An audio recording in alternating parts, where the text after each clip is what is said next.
Okay, the timer's set. I'll explain that in a minute. But first I want to say here I am again, and frankly I blame you guys. Last week I did my first monologue, and you guys just made it so much fun that here I am again.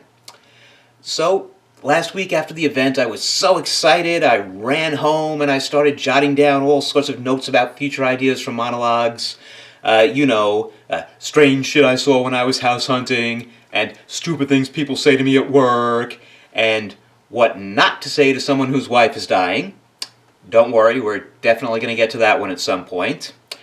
And, all sorts of stuff like that. And one thing I realized pretty quickly is that once I started writing about a topic, it's really hard to keep it to the length that's good for an open mic.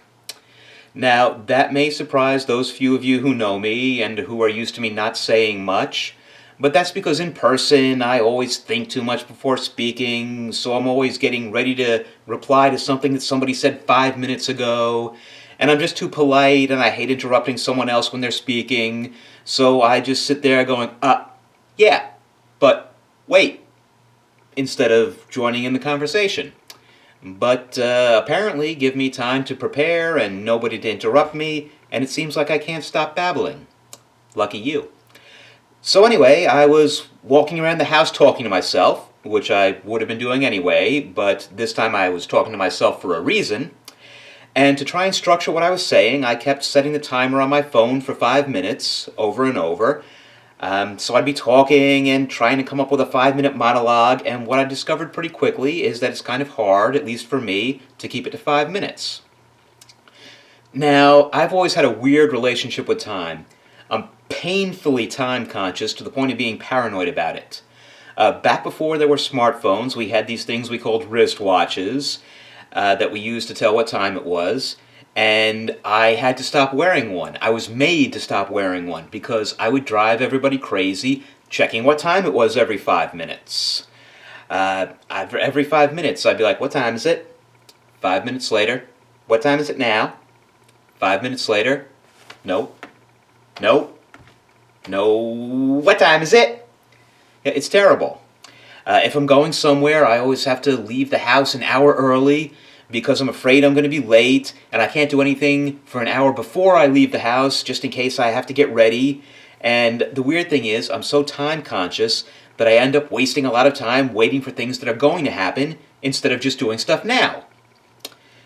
Which sounds like a lame Facebook inspirational meme, but it's true.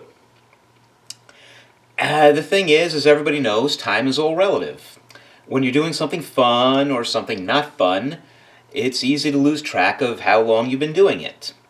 Sometimes I'll be painting or reading or link surfing on YouTube, and the next thing I know, it's past midnight and I haven't showered or eaten dinner yet.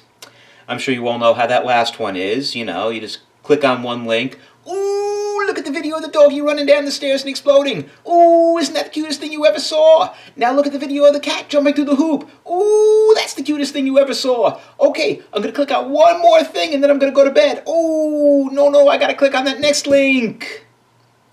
And then at other times, I'm sure it can be the same for you as it is for me. For instance, at work, when I'm like, edit a line of code.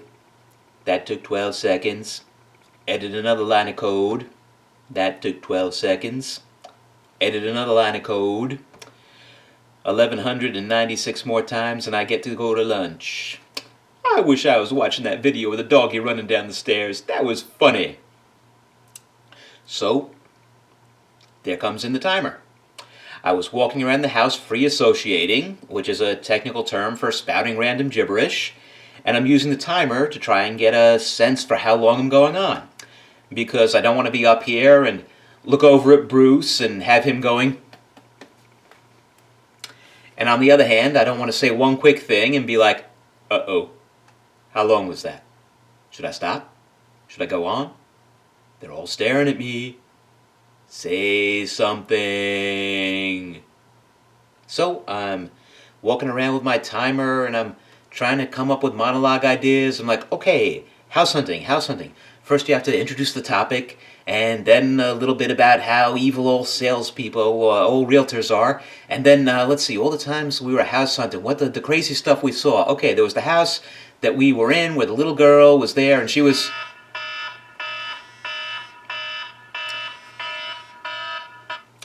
And it seems like just as soon as I get started on a topic, the next thing I know, come in number 27, your time is up.